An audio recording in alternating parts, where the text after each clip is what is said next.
Hi, I'm John Penny, the Community Conversation Editorial Page Editor at the Poughkeepsie Journal. You're looking at the Poughkeepsie Journal offices, and today we're very happy to have with us the 19th congressional candidates, who are Chris Gibson and Sean Eldridge.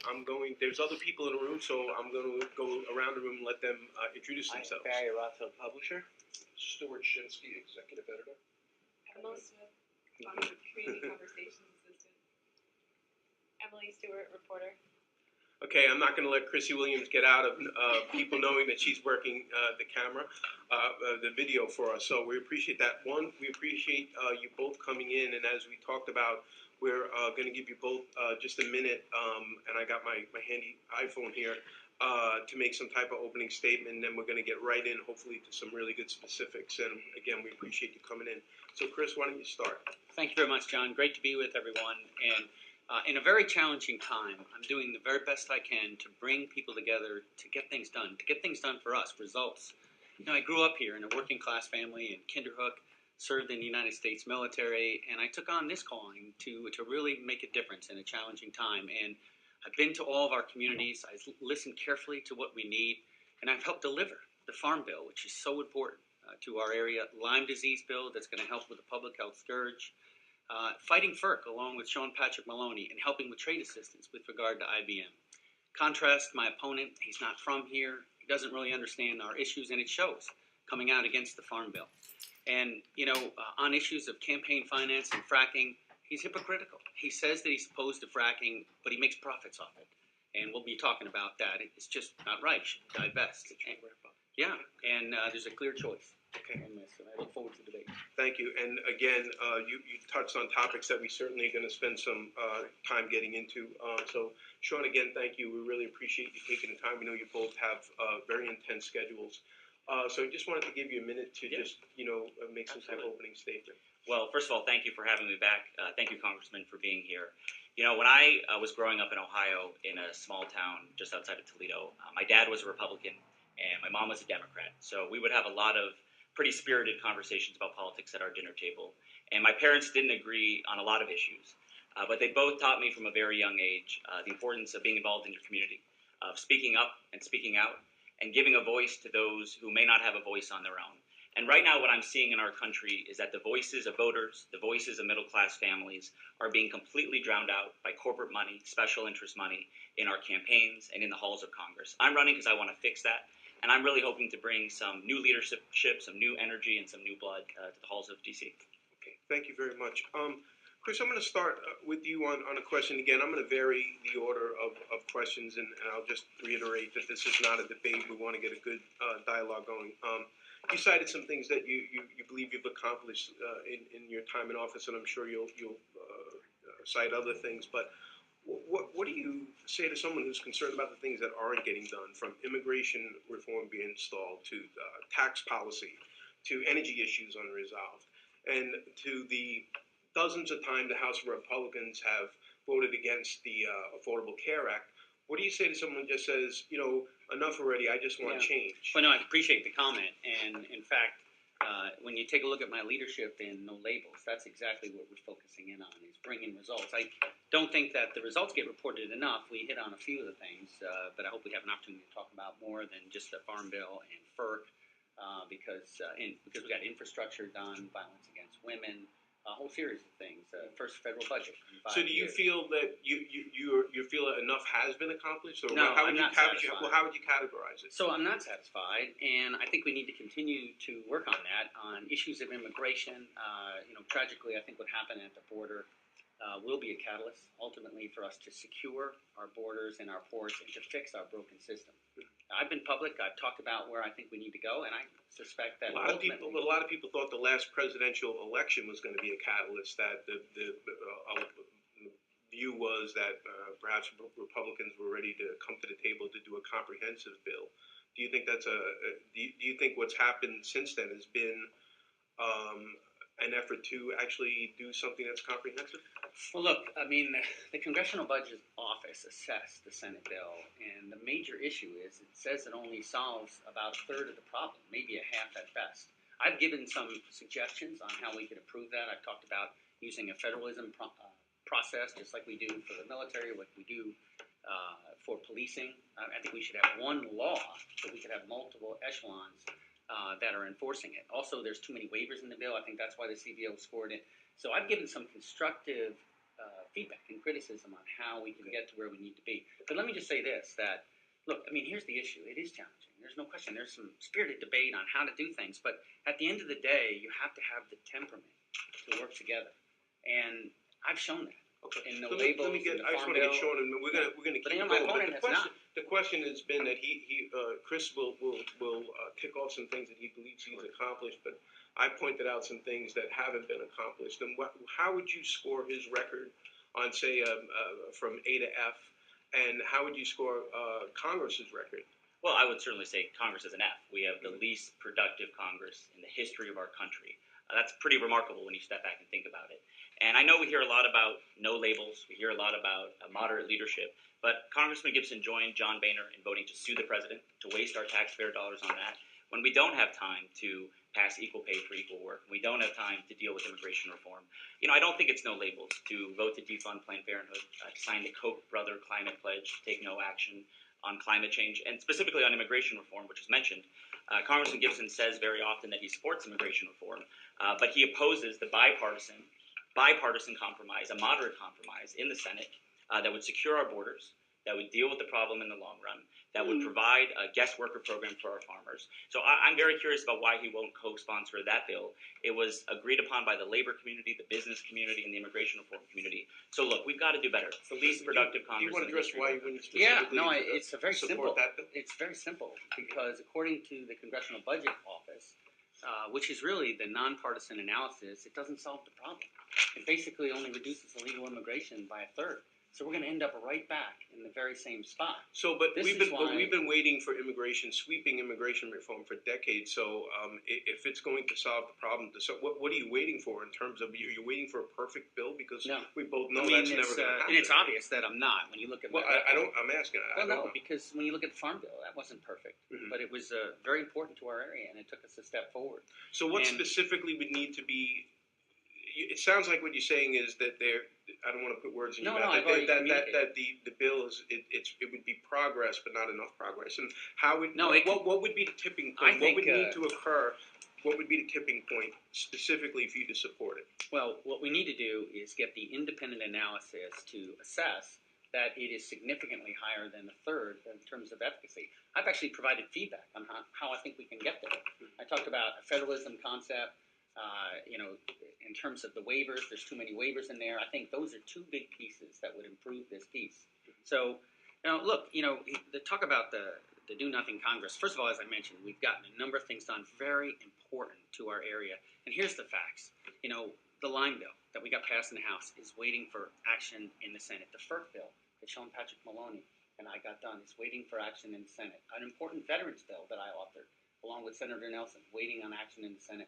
There's 385 bills, 35 of them authored by Democrats in the Republican-controlled House, waiting on action. And I don't want to. I want to. There's I a think lot of that's gonna issues. I get want to solved. take them kind of one at a time. So I want to go back to this immigration Sure. and what he is saying. What Chris is saying. What would need to happen for him to support it. What do you think?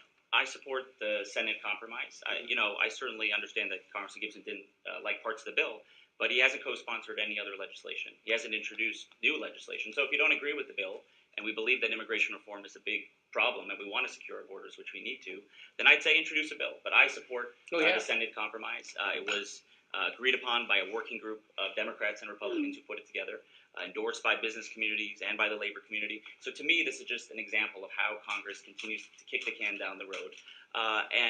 If it's an important issue, I think we should introduce legislation around it, but I think we have a good model with the Senate bipartisan compromise. And I think if we want to be no labels, we should have the House and John Boehner allow these bills to come to the floor.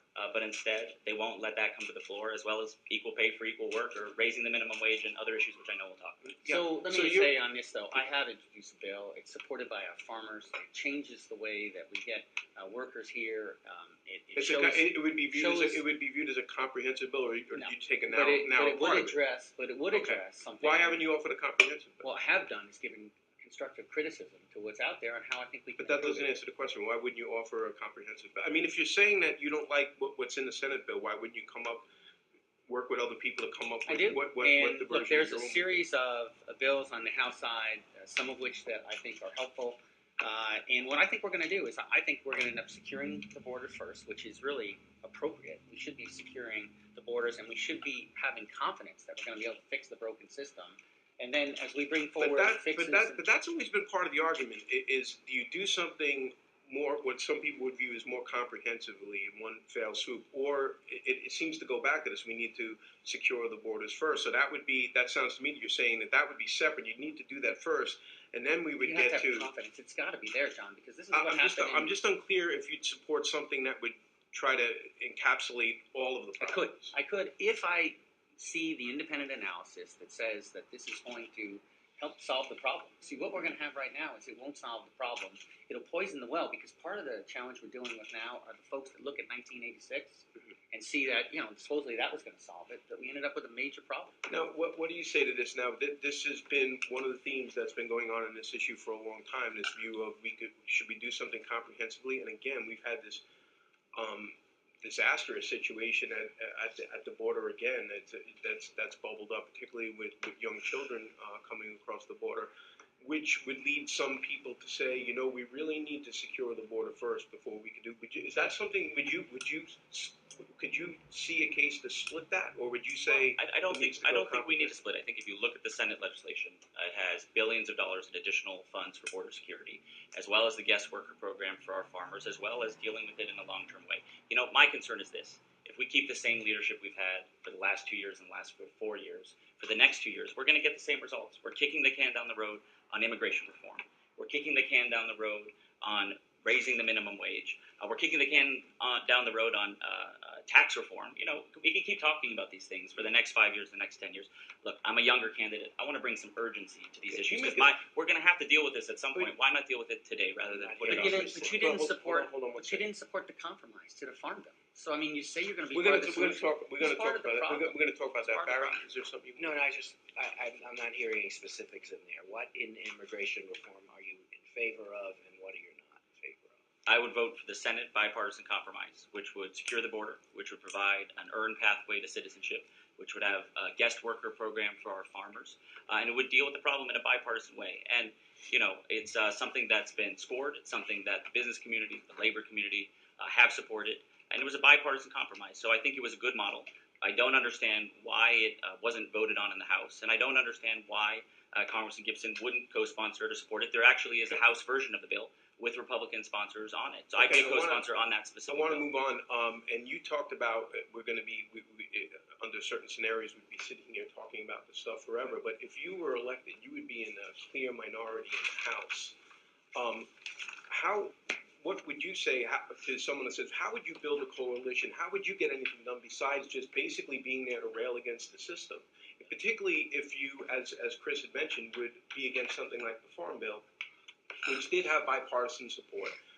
Sean Patrick Maloney, in fact, supported that bill, and it was viewed as a compromise. And as you know, you were in here earlier this year, and I asked you about that, and you said you couldn't support that. So I'm trying to figure out, well, if you couldn't support that, and obviously it's your decision, what can you point to anything that's come out of the House that you would support? Well, let me just address the Farm Bill, and I know we Sure. talked about this the last time I was here. I, like Senator Gillibrand, who sits on the Agricultural Committee in the Senate, certainly support our farmers, and she represented most of this district. So like her, I completely agree that we need to fight for a farm bill that works for them. But like her, who sat on the committee, who thought about the bill, who thought about the $8.7 billion cuts to nutritional programs that our seniors, our veterans, our working families rely on. Were they cuts or reductions in projected increases? They were cuts, and that's why she voted against it. And you can go to her statements. She said, of course she supports the Farm Bill, as I do, but she said it was the wrong bill to pass. Obviously you can disagree. I don't think that we should balance our budget on the backs of seniors and working families. Congressman Gibson talks a lot about how he's from here. Well, if you think about the neighbors in our region, you think about our communities, people are struggling, people need help. And the fact that we would cut billions of dollars from literally kids who go to school in the morning and they're hungry and they need the free lunch program, I think that's wrong. Okay, I think that we can take that. And that's your view on the Farm Bill. But the broader question is, I've looked through a lot of your material, right? And I'm trying to figure out, where would I see you compromising? Where would I see you working with, again, you would be in the clear minority in the House. And what would you say to someone who's like, even if I agreed with him on 100% of the issues, unless he's willing to compromise, unless he's willing to build some type of coalition, he's going to get absolutely nothing done. He's going to be there railing against the system and getting nothing done except for perhaps constituency service. Yeah, well, I don't agree with that. I think even on the outside, I've worked with Senator Gillibrand, Senator Schumer, and our governor on economic development here in the Hudson Valley. Partnered with our governor to But create. the governor's a Democrat. I'm trying to figure Sure, out. but I think to get projects done in our region, you got to work with the whole delegation. I absolutely would work in a bipartisan way. I think one thing that makes me more independent, I'm not taking any corporate PAC support, which I think means that I can stand up to the special interests who have too much power on both sides of the aisle. But certainly, you got to compromise. If we could put together, Where specifically, when you I look, think at yeah. what you believe in and what, again, the Republican Sure, majority I would point to a specific where example. Where would you point to? I think tax reform is an incredibly important issue. We have the highest tax rate in the world, 35%, but most companies don't pay it. It's in the high teens what folks actually pay. I think if we had bipartisan tax reform, we could lower the corporate tax rate, which many folks want to do. We could raise taxes on people like me. We could pass the Buffett rule and make sure that everyone pays their fair share. And we could end the reality, which is that huge corporations in our country right now, like GE and ExxonMobil, pay in some years $0 in taxes, while in our communities, small businesses and middle-class families are getting killed with taxes. So tax reform, I think, would be bipartisan, but I think we got to stand up to those big corporations. And unfortunately, Congressman Gibson hasn't done it. On this specific issue of taxes, he voted for a territorial tax system, which is a permanent tax holiday that would provide, that's been estimated to send 800,000 more jobs overseas. And just to be very specific, there are a number of corporations that would get billions from this territorial tax shift. Congressman Gibson has received contributions from GE, Bank of America. I do want to stay on this question. Can I address hold the on farm bill? one second. I do. There's a congressional quarterly report that viewed that rated Congressman, and they said Chris basically his voting record that he is the second person least likely to support his party, and that would be a view that this is someone who has worked across the aisle. So I'm trying to figure out what do you make of that vote? Do you take it? Well, I want to thank Congressman Gibson for the things we do agree with. I think the work on FERC has been great, and I certainly agree with him on that. But I don't think it's moderate to vote to defund Planned Parenthood, to support fracking in our region, to sign the Koch brother climate pledge to take no action. I think if that's moderate, then we're living in scary times, and the Republican Party has shifted pretty far to the right. So we have important disagreements, but I would certainly acknowledge what we do. I need to address a lot of things here. Hold on, Chris. Let me, I've been addressing things too, and so if this isn't, so go ahead. First of all, move the along. farm bill position that my opponent has is wrong. It's wrong for our area. Look, the President of the United States, when he signed the bill, he said that this is not going to cause any children to go hungry. Bernie Sanders agreed. My opponent's to the left of Bernie Sanders here.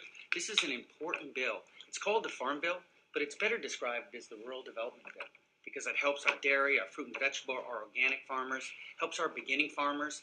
Our implementation of it, our inclusion of it was constituent driven. I took ideas from all of our farmers throughout the area. Like the Beginning Farmer program is really Lindsay Shute, right here from this region, from Hardy Roots Farm. She helped author this. We gave her a voice. So if you want to help farmers, if you want to help conservation, we listened to Ned Sullivan and Andy Bicken. They had some very important recommendations, impervious surface. We addressed that in the bill, all kinds of provisions that help conservation, that we took their voice and we gave it to law. We helped renewable energy, expanded broadband. My opponent just put out a jobs bill yesterday. He might be the first candidate ever to put out a jobs bill for something he's already come out opposed to. He's mentioned a lot here. Corporate PACs. Okay, he takes checks. Chris, I'm telling you, the best way for us to accomplish this, though, is one issue at a time, okay? So I do want to turn our attention.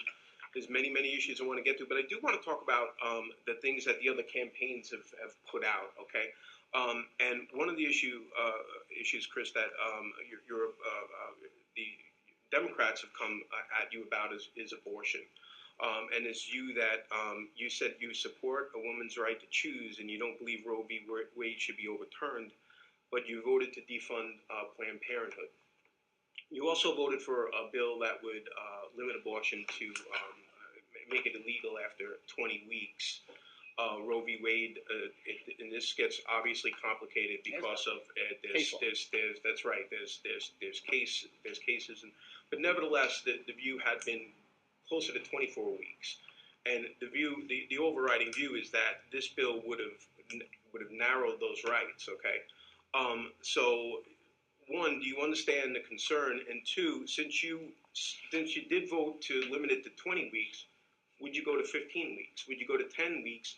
10 weeks, and where at some point have you just obliterated abortion rights? So I think that case law matters here, and if you look at Casey, Casey says that the state increasingly has an interest in the fetus as it has viability. So, this is interesting because if we're really talking about 24 and 20, that's a debate worth having. Why we have Can I tell you, my opponent goes out and says that I Well, why don't you answer the question first? I'll get to it. It's the viability of the fetus. Okay. And I think that that's what's really important here. Okay. So, but that's not what my opponent says. He says that I'm opposed. My question is, you certainly believe that 20 weeks should be the law. Would you go further than that? No. I wouldn't. don't know. I wouldn't, because when you look at the research right now and you look at the NICUs, and our three children were born premature. So I know a little something about NICUs. And you're seeing babies there that are in their early 20 weeks. So, look. But you wouldn't go lower. No, I wouldn't. And this is the point. My opponent says that, I say it's a private choice between women and her doctor. My opponent says no, he doesn't believe that. No, I do. I've said that since the moment I retired from the Army. It's in the Chronicle, which is a publication up in Glens Falls, and my voting record reflects that. And I will tell you that I believe that my views represent the district. Our district believes it's an emotional issue. There are people who feel very strongly on both ends of the issue, but at the end of the day, from being in all these communities, where I think the district is ultimately it's a private choice between. But a woman it's a private choice, and a doctor, it's a private choice. But we're a limits. nation of laws, and if someone is an advocate or a pro-choice advocate, right? Yeah. And we look and see you've tried to narrow the number of weeks, and you've tried to defund Planned Parenthood. You would understand why someone would believe that you're not in support of abortion rights, right? Well, not when you look at my voting record, because there's nothing in there that would prohibit a private choice in weeks 1 through 20. And listen, our district also believes there should be limits. Mm-hmm. I mean, our district doesn't believe that there should be abortion on demand to the day of birth. Good, and I appreciate this because and also taxpayer. I'm trying to respond. No, I'm sorry, Chris, and I want to get shown about what I've said is I appreciate this because there's been a lot of and I'm trying to pin it down a little bit. Yeah, well, okay? where I began is where I remain today, and that is it's a very emotional issue. We have great empathy and support for any woman who finds herself in that situation. It's a private choice between a woman and her doctor, but there are limitations, not for abortion until the day of birth on demand, and we're not for taxpayer dollars to be used to pay for abortions. But hold on, federal funding for Planned Parenthood does not go for abortions. Is that correct? Look, the GAO just came out with a report when it comes to the Affordable Care Act, and it says this. It says taxpayer dollars are being used for abortions. Okay. Go ahead and respond to any of this. So, when I was growing up, please articulate your view on abortion. When I was growing up, my mom served on the board of Planned Parenthood. She's a physician, and I was proud to serve on the board of Planned Parenthood here in the Hudson Valley. I strongly believe in Planned Parenthood's work. They are one of the largest healthcare providers for women in our region. I was knocking on doors in Kingston a few months ago, and I asked a woman what her biggest issue was, a middle-aged woman, and she said Planned Parenthood, and I said, why? And she said that when she was in her 30s, she'd gone to Planned Parenthood, she got a screening, she wouldn't have been able to get somewhere else. They caught a terrible illness. She said, I would be dead today if it wasn't for Planned Parenthood. So I just think that speaks to how important this is. I strongly believe in a woman's right to choose. We have the Hyde Amendment, which restricts public funding, stops public funding from going to abortion. We also have late-term restrictions already there. I don't support any further restrictions. I think it's a private choice that a woman should make between a doctor and herself, and that's why I've been endorsed by NAREL and Planned Parenthood. Congressman Gibson has had a 0% rating from NAREL and Planned Parenthood. That's not true. I don't know how you could be pro-choice You actually with just 0%. put out inaccurate information, just so you know. You should go back and check. But let me also say this. What is the number? I think the NAREL score is 20. So, and it's the point of this when. I'm going to make sure that my votes reflect what my position that it was stated back in 2010, which I just enumerated here for everybody. And I want you to know I have a strong, being a husband and a father of 3 kids, 2 of which are young ladies. I mean, how important women's health is for me. My record reflects that. I support rural health clinics. I support Title X. I support the healthcare consortiums, the Veterans Clinic. I've worked on violence against women Okay. internationally. Can I make a wanna- short comment? yeah, very I short. think one thing I failed to mention was I think with Hobby Lobby, we saw that Supreme Court decision come down saying that a corporation should pick and choose what part of a woman's health care to cover or not cover. I think that's a very dangerous precedent. I don't agree with it. A congressman has been silent on it. I'd be curious to hear his thoughts on it. I strongly oppose that Hobby Lobby decision, and I don't think one should be silent when the Supreme Court is coming down and saying that a Since corporation. he asked, Yeah, go no, ahead. absolutely. Because let me say this: that the reporting on it, I don't think has been very accurate. What the Supreme Court held, Hobby Lobby was providing 16 of the 20 birth control methods that are regularly accepted. And what was at dispute was the remaining 4. And what the Supreme Court held is that in the enforcement of this, you have to use the least invasive method. What does that really mean? It means that for this privately held corporation, they're providing 16 of the 20 forms of birth control. That's not widely known, by the way. Some people thought they weren't providing Actually, any. we have reported Yeah. on that, Well, and I hope you weren't looking at me when No. you said it was inaccurately reported. No. So, okay. But the remaining 4 that the government would provide for that.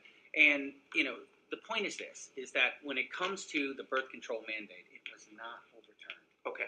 Do you want to respond real I quickly? just think on it's a this? We have very a lot to cover. I'm glad to hear that he supports Hobby Lobby. We're clarifying that. I think it's a very dangerous precedent. I think that if we say that corporations, based on their religious beliefs, can pick and choose what to cover, then what does that mean for women's health care down the road? What does that mean for LGBT people? What does that mean for religious beliefs in the workplace? You could still be fired in a majority of states today for being gay, and this relates to that. I don't believe in that. This dovetails nicely where I want to go next, which is that during your campaign, you've made numerous statements about corporations, whether it be from what multinational corporations are doing for the country or not doing for the country, from campaign finance reform to their involvement in energy.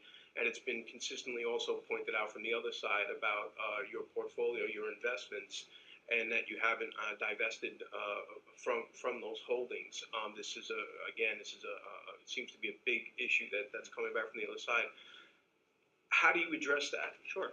So I have a third-party manager who manages the investments, myself and my husband, in a diverse set of industries. And it is much like the New York State public pension fund or mutual funds that are invested in a wide range of different industries.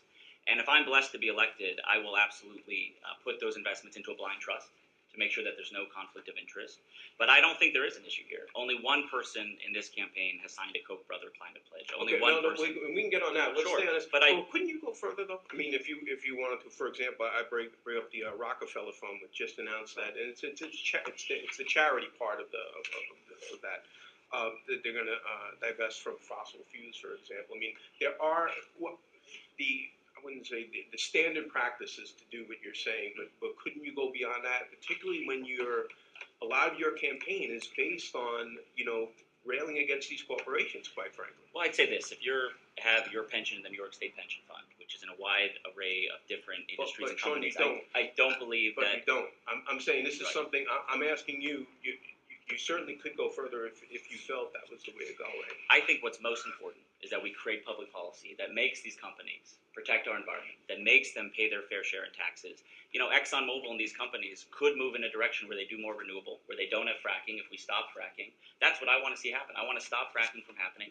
I want ExxonMobil to pay its taxes. Congressman Gibson receives corporate PAC support from them and then supports their $4 billion giveaway we give to big oil companies and fracking. So my answer is public policy should shape a corporate tax code that makes them pay their fair share, that protects our environment. That is absolutely what I'm going to fight for, and that's why I'm running. And the fact that I take no corporate PAC contributions, I think will make me be more independent. Let me Chris, say go ahead and this. respond to First that. of all, And please, let's as much as we can stay on the topic because there's a lot to cover. Third party. He says a third party does the investing. I'm sure I'm not the only one. When I heard that, it's like third party doesn't get the profits. This guy gets the profits. He says he's opposed to fracking and he's making money hand over fist on this. What matters is leading by example. He says that he doesn't take any corporate PAC money. He takes checks from CEOs, CFOs, and COOs. Who has more influence? I mean, who directs a corporation but the executives? He takes checks from them, a whole bunch of them. In fact, there's a headline, billionaires in his corner. So this is so disingenuous when he says he doesn't take a corporate PAC check. Who has more influence in a corporation? a government affairs, generally in their late 20s or early 30s, or a CEO? I mean, we know the answer to this. It's the CEO. He's taking money from corporations. And I'm Chris, not done. Super well, PACs. Chris, He started go a ahead. super PAC. That's important for people to know. And look, I mean, this is a guy that does not lead by example. The whole fracking thing. If you wanted to We'll do talk that, about you fracking. run So for governor. okay. Because you've mischaracterized my position on Okay, this. You can run for governor. we'll get into fracking, but did you want to respond to any of that real quickly, and then we'll move on? One person in this race supports fracking. It's Congressman Gibson. I do not. And I'm going to fight to stop fracking in our region. I'm going to fight to make sure that big oil companies pay their fair share. And look, I'm not going to sign any pledges to the Koch brothers. The only pledge I'm going to sign is to voters in our region to do what's right for them. So I'm going to be independent. I think the fact that Congressman Gibson has, I think, 5 super PACs now supporting him. One of them is the National Chamber of Commerce. I'll tell you what. We're going to get to energy. I want to kind of a little bit broader first. Okay? But I mean, Just I'll let tell me- you, he's levied a series of absolutely and so have you, false. Chris. So have you. So All right, let's just try. They're absolutely false. Okay. I want to talk.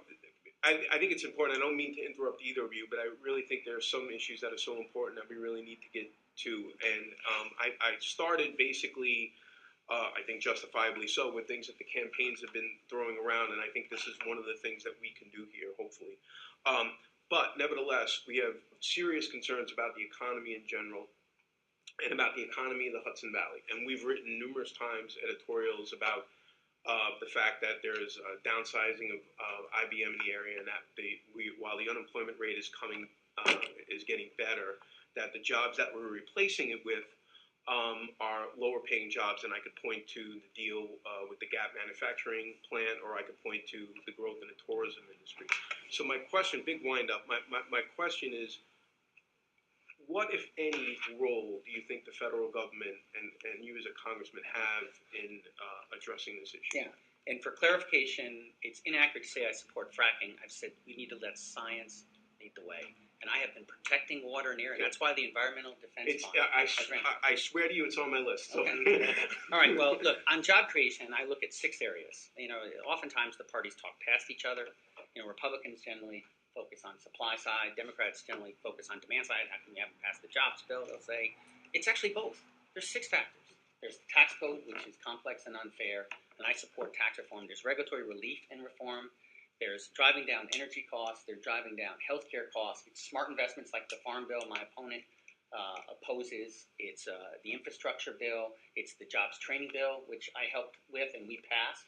And the 6th variable is smart trade agreements, not bad trade agreements, but smart trade agreements, and also access to credit. Those 6 variables, when we focus on that, and when my office takes a local focus here, like helping with the Farm Bill and helping with its implementation everywhere, like fighting for listening to constituents and fighting in a bipartisan way, fighting that, all of these things with storm relief and mitigation going forward, this is how you make a difference. And this is why, you know, I have such a diverse set of organizations, many of which often support Democrats, supporting me because of how much I listen and have constituent-driven legislation and services. Okay, same question about the economy. Yeah. You know, kind of the broader Sure. picture, and then the more the local area. Well, this is something I've been working on, hands-on for the past few years. Proud to run Hudson River Ventures, a small business investment company that I founded.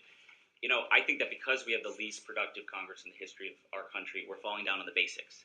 And I don't think government's going to be everything to everyone, but I think that there's some core responsibilities that the federal government should have.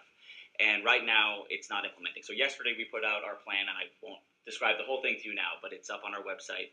It's about how we grow our strengths. And I think the federal government certainly needs to invest in our infrastructure. I support creating things like an infrastructure bank, which would leverage private and public funding to rebuild our roads and our bridges. 60% of our roads in New York State need to be rebuilt.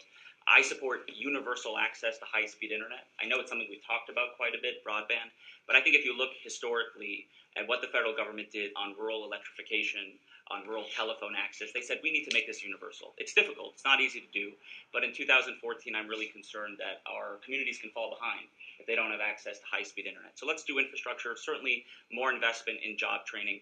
And last thing I'd say is let's just make sure we're preparing our young kids, our students for the jobs of the future. By the end of 2020, we believe in the United States that there's going to be 1.4 million jobs in computer science, but we're only going to train 400,000 students. So there's a million jobs there, a million jobs, and it's a solvable problem. So I'd like to see the federal government, instead of putting in Common Core and more testing, let's put computer science classes, which are only 1 in 10 American schools have, and in China, every single high school has a computer science class. So those are smart the state investments. actually has on a referendum this year a $2 billion school technology. Do you support that? I do think we need to make those investments. Yeah. So you would support that? You would advocate a yes vote on that? On the amendment, I haven't read the exact language, but that sounds like an investment that would be smart. Since I asked a very specific Yeah, I mean, question, I'm would you inclined to support be that? supportive. I'd want to read it, but it's certainly broadband is something I've been working on. My opponent says, in fact, he put out this jobs plan yesterday. It's remarkable. He may be the first candidate ever to run for Congress to put out a jobs bill and then to be opposed. He came out on record and said that he's opposed to the farm bill. This is where we do this work. We do the work in the farm bill. I don't know that Okay, he let knows. him address So, that. well, let me also say Chris, this. Seriously, if you're going to throw out a specific allegation, it just behooves me. I'm responsible to let someone. Because I've got a bunch too. Well, Thank you know what? We'll get to them, but let's just Okay. just everyone take a nice breath. Look, I know there's a lot of issues we want to cover. Yeah, but I if would, you want to cover, he Yeah. said this at least twice since he's been in this meeting, and I got was informed about it yesterday when you had released your report that it's contradictory that you're basically the things that you're supporting economically, you would need the passage of the farm bill to achieve them. Is that right? Yeah. Okay. I absolutely believe that the farm bill has critical things in it. But like Senator Gillibrand, I just thought that the final bill that cut $8.7 billion from food programs wasn't the right bill. Now, I don't think you could say Senator Gillibrand opposes the farm bill. She supports it, and she supports a lot of the ideas we have up in our economic plan. But I'm not going to apologize for saying I don't want to balance the budget on the backs of working families, of kids who need free lunch programs, of our veterans who rely on these programs. We could pass a different farm bill. We could pass a different budget. We could have a different Congress. That's why I'm running. Let's move on. Believe me, we could do 2 hours on the farm bill. There were not stand cuts. So I Chris, just want to make it clear. Okay, I want to ask you about.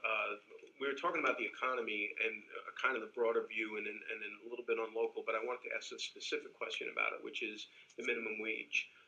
You do support, from my understanding, an increase in the federal minimum wage. What would be your ceiling on that? Do you have a ceiling? Have you thought about that? Well, I support the $10.10 proposal. Congressman Gibson has said $10.10 is too high. I disagree. I think that there are millions of American families who are working hard, trying to take care of themselves and their families, and that would help lift them out of poverty. I really like what some other countries do, which is take the politics out of it and peg it to a certain rate and certain inflation. So right now in the UK, they have economists every year who meet, and then they make a slight adjustment. So it's not dramatic, it's not political, and it is predictable. I would like to see that. If we had something like that where we raise the minimum wage to a reasonable level and had it take the politics out of it, but it's an important difference between us. I think $10.10 is not too high, and we got to lift these families out of poverty. So just for clarity, you can't say you're for the farm bill and vote against it. Not as a legislator. You just can't do that. You said you would have voted against the farm bill and all the rural development that goes with it. And by the way, President Obama doesn't agree with you.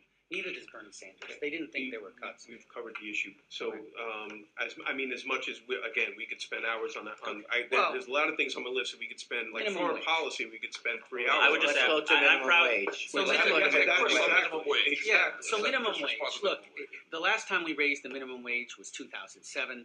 I do think it needs to be raised.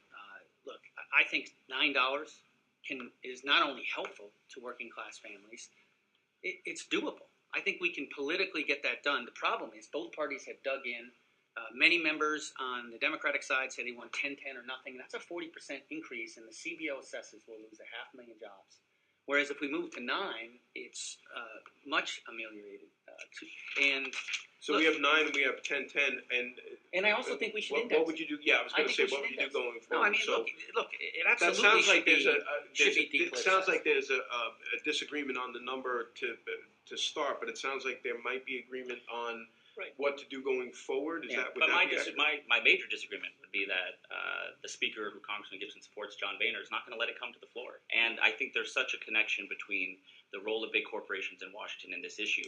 You know, Congressman Gibson has been supported by big corporations that don't like $10.10, and then opposes it. And I But think Sean, there's this a goes problem. back to one of my original questions to you, which is you're talking about, well, you know, what the House Speaker might want to do. This is someone you're either going to have to find a way to work with the majority or not. So would you accept if it were $9 and that was the vote? Would you accept it? You know, I'd have to Or would see. you vote I'd no? have to see what the bill is and what the situation is. I don't think $9 is high enough. I think the longer we wait, the longer Is it it better would than be more nothing? reasonable. Exactly. It may be depending on the circumstance, but he's not even letting it come to the floor, and I think that's a problem. And I certainly wouldn't support John Boehner for Speaker. But it's not just minimum wage; it's equal pay for equal work. 78 cents to $1 is what women make right now. That's wrong. And you know, we can talk about it for years to come, but nothing's getting a vote. Nothing's coming to the floor. And Congressman Gibson, when Democrats tried to bring it to the floor, voted to block that. So we need these pocketbook issues that are going to make a difference for our economy. Consumer spending is the number one driver of our economy. It's going to make life better for these families. I think we've got to pass with much greater urgency. Things like he talked the about paycheck. This couldn't be more fundamental. What he just said here is the issue in this campaign. You know, he likes the farm bill, but would have voted no. And you know, workers who would like to have a raise in the minimum wage, no, it's got to be all his way. It's got to be 10-10. This is the problem in Washington right now. You need leaders with the temperament that can work together. $9 would be better than $7.25. It's more politically gettable, and it is progress, and we ought to index it to inflation. But I want to just say once again, this couldn't be more fundamental. You know, saying he'd vote against the farm bill, saying he'd vote against the bipartisan budget, saying he'd vote against a $9 minimum wage. This is a staunch partisan in every regard, and he's not independent. He said the other night that he would vote 100% with the environmental movement. Now keep in mind, he's read no bill. So what happens if a farmer has a disagreement? The farmer doesn't even get a voice? Okay. This You is wanna not just- an you wanna independent, that's brief- not you an wanna brief- independent very voice. briefly. And you know, we could sit here and you guys could, you know, toss salad at each other all day. No, I here. wouldn't do that. But there are specific questions on specific issues that we'd like specific answers to, Yeah. and we rather you guys can go back on the campaign trail and do what Sure. you want to do. Okay. So just to address the last comment, I don't think Senator Gillibrand is extreme, and I think Senator Gillibrand supports our farmers. And in fact, I'm proud to be endorsed by Senator Gillibrand. So all the attacks that he's making on me, you can make against Senator Gillibrand. She represented this district. She knows these families. She knows these farmers. She's working with them every day. I'm proud to have Senator Gillibrand's support. I'm proud to stand with her and her stance Well, on it's the clear Farm to Bill. everybody And that if he you would have voted wait, against the okay. farm bill. So- That we've decided. I want to ask you about believe it or not, we're still on the economy. This view of casinos in New York. Are you supportive I do. of them? I do. Look, I mean, to me, I studied the issue first. I wanted to really understand what was being done there. What sold me was listening to people in Sullivan and southern Ulster County. Sullivan County just gave me a great enlightenment as far as their history and the resorts that were there and how important that was to the economy. And I looked at the concepts. These concepts were family resorts where, yes, they were going to have gambling, but there was going to be horseback riding, trails, there was going to be water sports, movies, fine dining, opportunities to take trips out to all over Are you Sullivan. concerned about saturation of casinos in this region, particularly if New Jersey decides that one in northern New Jersey is Well, possible? I mean, look, I think that the intent behind the legislation and then the amendment was for areas that were particularly rocked and challenged, that this could be something that could be part of it, particularly for Sullivan and southern Ulster County, because it's part of their ethos. Mhm. I mean, it's part of who they were. But as you know, a lot of the proposals are now in Orange County, so I would. I've been so- public. I oppose them. Mhm. Look, I just think that the reason why we move forward on this is it could be a piece, along with the farm bill Mhm. that we passed and infrastructure, a number of other things that we're doing. You know, by the way, that farm bill, we also do rural economic development there, particularly for the REAP zone that's Okay. in Sullivan Absolutely. Ocean. So I do support it. What are Well, your views we agree on this casino? one. We agree Okay. on this one. I voted in support of casinos, and you know, if and when they do come to Sullivan County or Ulster County, I certainly hope that we can build around them. You know, I visited SUNY Sullivan, and they're ready to start training the employees and the workers that could come there. So I hope that they do come to Sullivan County. Let's build around them, make sure they're buying local from our local farmers. Let's make sure it's local employees, not employees coming from somewhere else. But we agree on this one, and I certainly hope the governor will make the right choice here. Okay, believe it or not, I want to get to hydrofracking.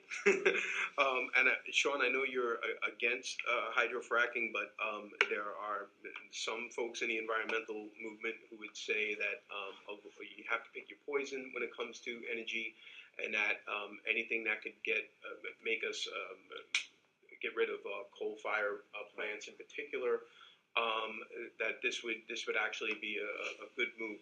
What do you say to those? And do you support nuclear power? And what does your energy portfolio look like? Well, I'll start with hydrofracking, and this is an important disagreement between us. The congressman is now, I think, saying sure. And for both of you, what I really would like if you guys Talk could about tell yourself. Yeah, exactly. Okay. We'll get to Talk about yourself. This is why we have you both in the room. That's what you're going to do when you're elected. Talk about yourselves. So obviously, there's been a lot of conversation about fracking in our region for the last few years, and it's something that I thought a lot about. Talked to a lot of the activists who worked on the issue, and I strongly oppose it. There's a wonderful man in our district who lives in Cooperstown, Lou Alstead. He used to work at ExxonMobil, used to work in the industry, and he's strongly against fracking because he's looked at the studies. He's concerned about the impact on our water and public health. And now he's even more concerned about the methane release and the impact it could have on climate change. So this is something I disagree with President Obama on. He's certainly making an energy plan that's very dependent on fracking, but I'm really concerned about polluting our drinking water. And I think it's the wrong approach to economic development. So I think that it would be very short-term jobs. So in terms of energy, what do you like? Well, I certainly support renewable energies like wind and solar and But is hydro. that realistic to make up the loss? I think it's realistic to get to have a larger percentage of our energy to come from that. And I think the federal government can play a role in making that more efficient, in extending the tax credits to allow that to happen. But look, fracking, if it were to go wrong and we were to pollute our drinking water, not only could that harm public health, but think about the damage it would do to our economy. And you think about a lot of these counties, tourism is one of their number one drivers. It's why in Otsego County they don't want fracking because of the potential negative impact there. You know, I talked about how our infrastructure is already damaged. 60% of our roads need to be rebuilt. To have these millions of gallons of water coming over our roads, that would be required. So I think it's the wrong way to go. And with nuclear, I don't think nuclear makes sense for our region. We're a very populated area.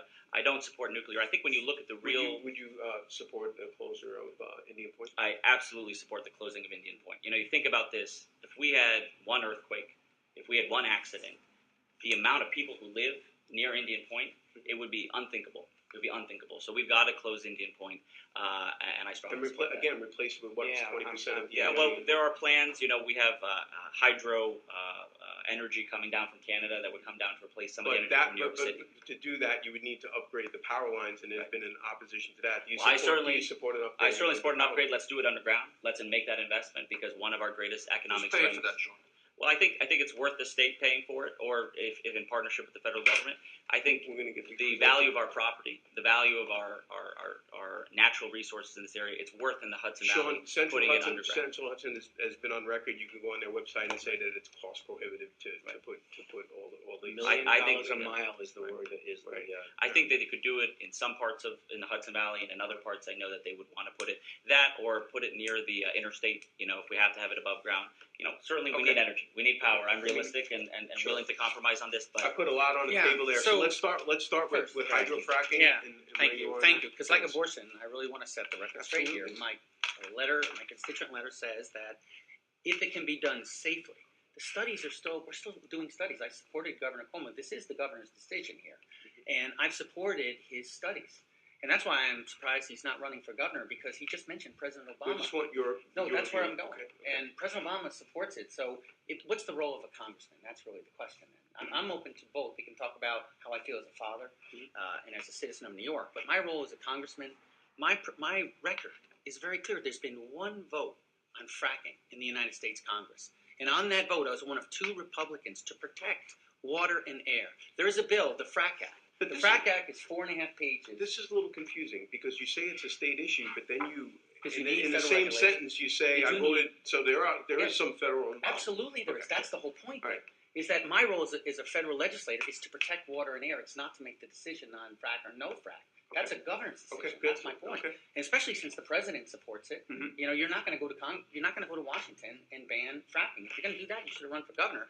But my role is to protect water and air, and I believe I'm doing that. The Environmental Defense Fund backed me because I'm the author, the Republican lead on the Frack Act. This is a Maurice Hinchey legacy. It's 4.5 pages. It's simple. 2 concepts. You got to disclose chemicals, and you have to comply with the Safe Water Drinking Act. Along with Deanna DeGette, a Democrat from Colorado, we are the co-authors of the bill. So look, those who study this issue closely know that I am doing all I can to protect water and air, and that's why I'm saying when he's saying it's Why inaccurate. wouldn't it not be better just to not allow fracking in New York and build a pipeline to get it from Pennsylvania? Look, the governor may ultimately decide not to frack. Mhm. And I've always said, let science lead the way. Let's find out what these studies say. That's when I say that, I mean it. I read, I study a lot, so I think the jury's still out right now. So your but one energy, thing your energy portfolio would be. there's one last thing I need to Yeah, say sure, on this, and absolutely. that's home rule. I've always believed that at the end of the day, regardless of the decision that Governor Cuomo comes out with, if people in a locality don't want to frack, no one should force them. I've always supported, when the courts came in favor of home rule, Mhm. I thought that was one of the best developments that had happened, and it's certainly something I support. So what should we be doing? Well, look, I mean, this is where I believe I'm taking a very pragmatic approach. I got both feet on the ground. I grew up in a working class family. We were crushed by the energy costs in the late 1970s. I'm at once trying to drive down energy costs, not accepting this is the best place that we can be. That's why I'm proud to say I have the strongest record in the country in the United States House of Representatives among Republicans for energy efficiency, renewable energy, and for on the environment. League of Conservation. And here's the point on this, is that this is a country that can do great things. I support the Sunshot program. This is where we're trying to drive the total cost of photovoltaics down to 9 cents per kilowatt hour with nanotechnology, coatings, and composites, and substitute materials. And when we can get that done, and by the way, we're doing the research here, and when we're successful like Global Foundries, we'll get the manufacturing here. And you support the Keystone pipeline I do, also? but Okay. here's my point on renewables: is that it's going to democratize energy. Mhm. To the extent that a working class family can get access to affordable solar power, it will cut their energy costs, help them out a lot. It helps the environment. I just want to move this around. Okay. Nuclear and Indian Point. Go ahead. Yeah, no, my feet are on the ground on this. Look, we get 32% of our electricity from the 6 reactors in New York State. And if we're going to replace it, and I've always said let science lead the way. If it's unsafe, it needs to come offline. If it's safe, then we need a plan to eventually replace it. But if you just take it offline, here's what we're talking about for our families. We're talking about brownouts and a tripling of costs. I'm not for that. My opponent supports energy taxes. Okay, I so don't we- support that. The Keystone pipeline. I mentioned why wouldn't it be better just to ban fracking in New York and build a pipeline from Pennsylvania? And you are, my understanding is, or you're opposed to the Keystone pipeline. Let me just kind of fold another thing in here if I can. Get greedy. We have certainly raised concern about the crude oil shipments that have been coming across the country and through our beloved Hudson Valley. Why wouldn't a pipeline be a better answer? Well, I want to address, you just said I support energy taxes. I just want to say that's simply false. There's no statement out there where I've ever said that I oppose energy taxes on families in our region and small businesses. So I just want to clarify that. It's absolutely not true. I We'll give you a oppose, chance to respond. I want to get I to oppose the answer Keystone question. Pipeline because I'm certainly concerned about the environmental impact of actually building it. But I also just don't want to see us build the energy infrastructure of the past. I want to see us build the energy infrastructure of the future. I want to invest in renewable. We're going to have to get there at some point.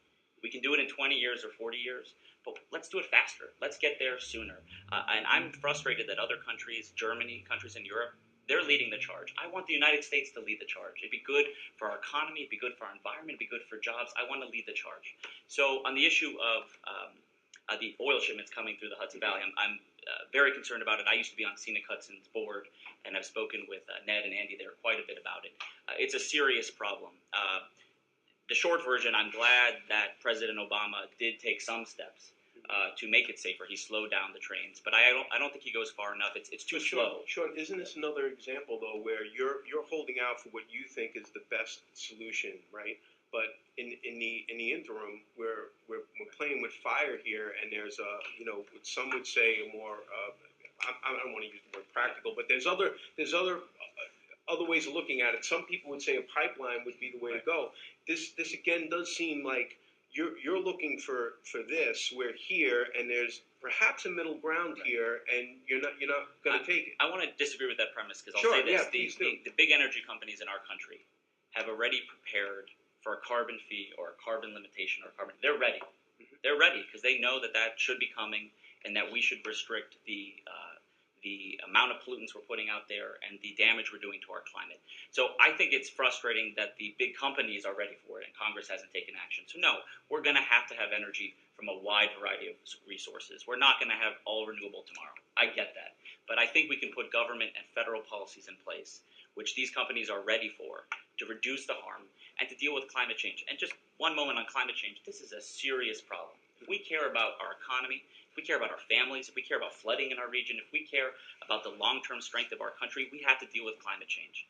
And to deal with climate change, we have to take smart steps like reducing carbon emissions. And he had, again, criticized you about taking this pledge. Yeah, I'm actually gonna read it.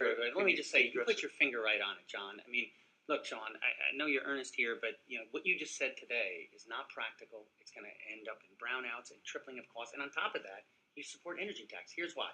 You accused me of this Koch pledge. I'm going to read it to everybody so everybody knows what it says. I, Chris Gibson, pledge to the taxpayers of the state of New York and the American people that I will oppose any legislation relating to climate change that includes a net increase in government revenue. This is my point. I grew up in a working class family. We got crushed by those gas and home heating prices. We ended up having to use a kerosene heater. Couldn't afford the heat there. I'm empathetic with our families that drive 30 miles one way, put all that gas into the tank.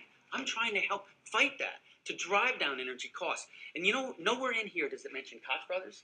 And by the way, the big oil in this district is him.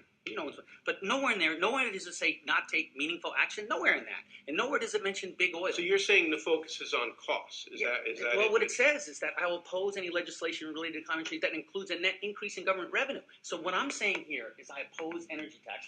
My opponent critiques. Well, hold on. Can we seriously fight climate change or do anything that without having a net cost? Absolutely, I want to say, but I want to make it clear because this is a key point. Mm-hmm. My opponent supports energy taxes. When he criticizes me for this, he's saying you're opposing energy taxes, and you know what I'm saying? It's true. Okay. So how can you? What could be? And in Dutchess County, that's a big issue. What could be done to address these concerns about emissions and without raising the net cost? Two different areas that I support. The first is research, development, and prototyping for energy efficiency and for renewable energy. That's the first way. And my record, 59 times I voted to support this account. And look, why would the Environmental Defense Fund, why would they run ads for me? They know this. That's number one. Number two is I was the only Republican to support the administration when they came forward to be tougher on coal and on all power plants to do better. I'm the only Republican that supported it. Why? Because you know what? I read the details. That's another area, not you. The media's not really reporting factually. I mean, here's the thing. What this rule says is that we're going to use 2005 as a benchmark, and that by 2030, we're going to reduce emissions from power plants by 30%. What's not reported is we're halfway there. Mm-hmm. We've actually done it. So I think if we focus on those two areas without climbing up on the back, like my opponent would do, of energy taxes and hurting hardworking families, we can make a difference. Yeah, sure. So just what the pledge is to Americans for Prosperity is a political group backed by the Koch brothers, started by the Koch brothers. And this is a pledge that Congressman Gibson and others have signed in Congress. And a lot has been written, if you Google the pledge, about why this pledge is linked to why we've seen no action on climate change. And many have written about that. So to me, that's very frustrating. And, that pledge talks about closing the loopholes, the $4 billion away that we give to big oil companies that I don't want to give to big oil companies. Nowhere near this. I oppose energy taxes on small businesses, on families. I do think we need to find a way to limit carbon. I'd like to do that at the source. There are great groups in our region like Citizens Climate Lobby who have great ideas about how to do that. I'm open to a lot of ideas, and I just want to reiterate, I know we're not going to have 100% renewable tomorrow. I get that. But I want to see us get there as quickly as possible, and I don't want to sign pledges that stop us from doing it. We are, believe it or not, over an hour already, and if you guys are okay to stay for a little bit longer, I appreciate that. If you probably saw, we were pretty coy where we didn't say exactly how long we'd be here. We're not going to keep you all day.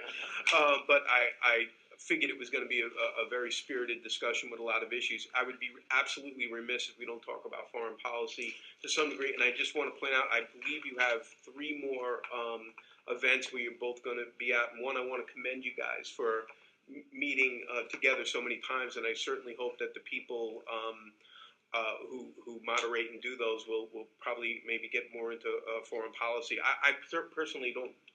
To take a personal moment, don't like going first. No pressure. It's all right. No, right. So I Well. kind of set up the base, and hopefully there'll be follow-up questions and good journalists doing that. And I'm sure that would be the case. But I did wanted to ask you about ISIS and the Obama administration's strategy for dealing with that, which at this point is trying to build some type of an alliance, military strikes, and training.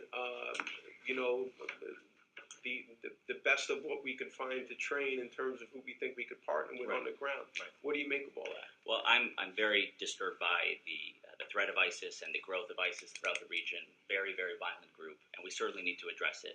I think we need to work with Iraq, work with our allies in the international community to take it on. Obviously, we've been involved militarily in Iraq for many years now. That alone hasn't worked. And when I talk to families and voters throughout the region, they're tired of never-ending conflict. They're tired of open-ended conflict. So I think we need to balance how we address ISIS with that concern. So I certainly think that we can bolster the Iraqi government, hopefully find a political solution here. But I don't support boots on the ground or direct military intervention because we've tried this for so many years. And I think that's the wrong way to go. So I disagree with the president on that. What about arming so-called Syrian moderates? Yeah, I oppose arming the Syrians. I don't think that they're a credible partner, and I'd be concerned about where those weapons What would might be your end up. strategy then? I think that we should provide significant support to the Iraqis, train them, bring them here to train them as we've been doing, and work with them in the international community to address the threat. We also have a problem in Syria, though. It's not just in Iraq. So And look, for me, what this is what would you do with that? it's a personal issue for me. You know, my family was from Israel. My grandparents were both Holocaust survivors, and my mother was born in Israel, and my grandfather fought in 1948 in Israel. So we have to protect Israel. This is a regional threat. But I think that we can bolster our allies. We can train them. We've got to find a political solution here, and that's what I want to do. So I think it's a challenge. It's a threat to our region, but I think we can avoid boots on the ground. Okay. Same question. Well, it's a serious threat. I face this up close and personal. They've rebranded themselves. This Islamic State used to be Al-Qaeda in Iraq. This is the enemy I fought in Nineveh province, and they are evil. The question is, what's the smart way to do this? I've got a lot of experience in this, and it's the school of hard knocks. I don't support what the president's doing here. I don't think that he means to do wrong. I think he's really trying his best. It's certainly very challenging. But, here's the thing. You got to look at the source of strength of this enemy and come up with your course of action that deals with that. This enemy is going everywhere around the world, and they're saying this is a struggle between who they describe as the believers and the non-believers. There's an element in this, but that's not really what's going on.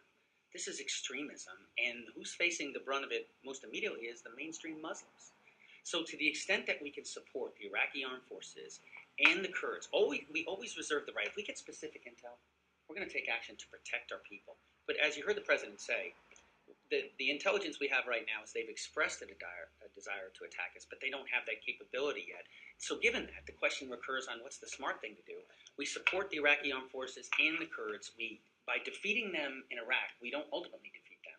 But what we do is neutralize their military capability. We disrupt their ability globally. That's point one. And by the way, it will work, because some people say, well, they ran from Mosul. Well, it's because they didn't believe in the prime minister. This is a guy who was abusing them.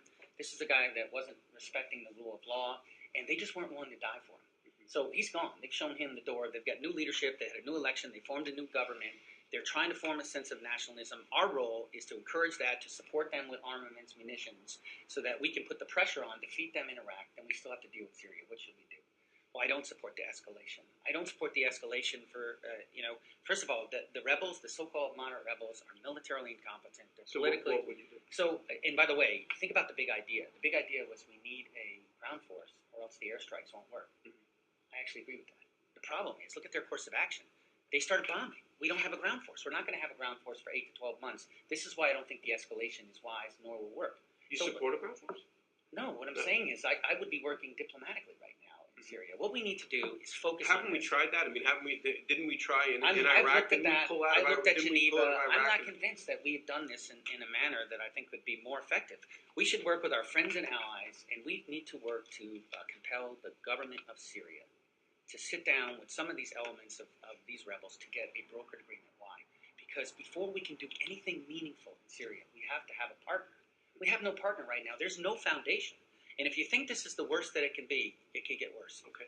I want to, again, we're really are running out of time, so I want to see if Yeah, anyone well, we're in the on for editorial foreign board. policy, Yeah. so what would you rate, how would you rate, what would you do different of the Obama dealing with Iran, Chris, which is Chris. the other elephant in the room, Well, so to speak? Look, I mean, I think some of the things that they're doing in the Middle East have been wise and smart, and I think to the extent we obviously want to get a peaceful resolution of the nuclear standoff.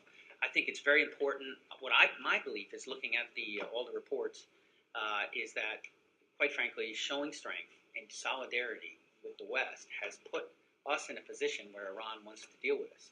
And ultimately, what we need to do is get an agreement that takes off the table their capability. And what we can, that is to say, their nuclear capability, and that means their capability. Now, this would be done in iterations. And so some of the things the President's mentioned, I wanted to support. The details are going to matter here. But I think he's got the right trajectory. The question is, what's the final paper going to be looking like? And I think it's important that we don't lose this moment because there is pretty strong solidarity. We got to keep the pressure on. There has to be, people asked about Reagan and Russia, what have you. It's not what can trust. It's verification. It's what can actually be checked. That's what has to be on paper here. And so this has to be an iterative process where when they allow for us in inspections and verification that they've stopped, working their capability, that then we can give them a little bit of return in terms of the sanctions, and then Haven't ultimately. we already let up sanctions? Well, yes, but I mean, there's much more that they're looking. They've been able to get some money, but ultimately, what they want to do is they want to have the situation where their economy thrives again, because that's the real issue they're having internally. And so what we have is their centrifuges, and as they go through this enrichment process, we want verification that is ceased, then we want verification that they're beginning to dismantle, and ultimately verification that they've taken down the capability. And in that case, then they can join the community of nations. Okay. So where I'm not is, there's some way out here that says, that they're just being unrealistic on these talks, and then over here thinking, well, no, we don't need to pressure them at all. So I think the trajectory the Obama administration is trying to take is the right trajectory, but we still don't know yet on the details, and we need to be firm on these details because we need to come out with the outcome that's very important. I agree with much of that. Look, we have to make sure that Israel's not threatened, that we stop Iran from having that capability. I think much of what he said is correct, and if we can do that in a diplomatic way, avoid a direct military intervention, that's obviously ideal.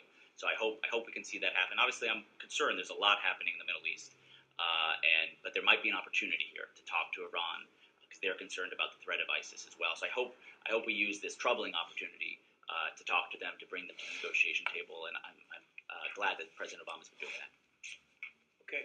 We're going to give you both a couple of minutes, 2 minutes each, to make some closing statements. Sean, I'll start with you.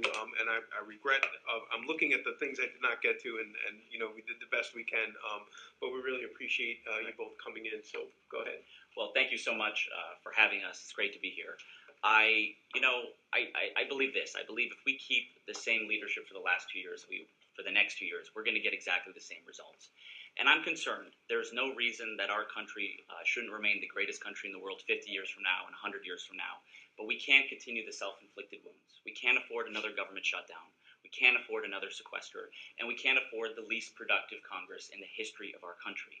So I know we're going to hear a lot in this campaign about no labels and how Congressman Gibson wants to talk about himself as a moderate, but I don't think it's moderate to sue President Obama, to waste our taxpayer dollars on that. I don't think it's moderate to vote for the government shutdown or to defund Planned Parenthood. I think we need new leadership. You look at this district that Maurice Hinchey once represented, an incredible public servant. I'm very proud to have his endorsement. And Senator Gillibrand, a great leader still in New York State. I'm proud to have her endorsement. I want to follow in those footsteps of fighting for working families. And I want to bring some new leadership, some new ideas, some new energy. Let's build the economy of the future. Let's train our young people. Let's stop this political partisanship and this fighting, and let's get things done. And I think I can be independent, which will help make that happen. So very proud of the campaign we're running so far and the conversation we're having with voters. And we're going to be working very hard in this final stretch, less than 5 weeks to go. So thank you again for having me. Thanks again. Appreciate it. Okay. Thank you, John. Thank you, Sean. Thank you, everyone. Look, as I said at the outset, this is a challenging time. And I'm doing the very best I can to bring people together to get things done. This is the same thing I was doing when I was a point guard in high school, the whole time I was in the military, helping bring people together. A very tough mission over there in Iraq, and now in the Congress, leading in no labels. Really a force for change. This Lyme bill, people didn't think that we could get that done. No, we got that done. I remember some, I think you might have been on the call, they didn't think that we could get FERC. And Sean Patrick Maloney and I working together, we got that legislation done, and now FERC says on the 5th of November they're going to review the decision. We're going to continue to stay on this until they vacate that decision. The Farm Bill, so critically important to our area for economic development, for conservation, for expanding broadband, for fighting Lyme disease, so critically important. My opponent opposes it. Look, constituent-driven legislation, constituent-driven services, working hard for everyone, regardless of party. My opponent, he's part of the problem. We just identified today, all these issues that he would have voted against. Let me add another one. He criticized me on his website. He talked about the real Chris Gibson. He criticized me for Head Start, which is interesting given the fact who else voted for it. The president signed it. But what does it really mean? That 36 hours from default, first ever in our country, may it never occur, he would have voted to default our country.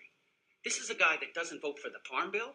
He doesn't support bipartisan budgets, and he would have defaulted our country. That's reckless. He's not independent. He says he'll vote a priori 100% with any movement. He not going to be able to respond right now. So, I just want to say this: that look, there's a clear choice in this race by somebody working hard, and somebody who's part of the solution, and somebody who'd be part of the problem. Thank you. Okay. Well, again, we appreciate so much for you both coming, and I'm sure I know this discussion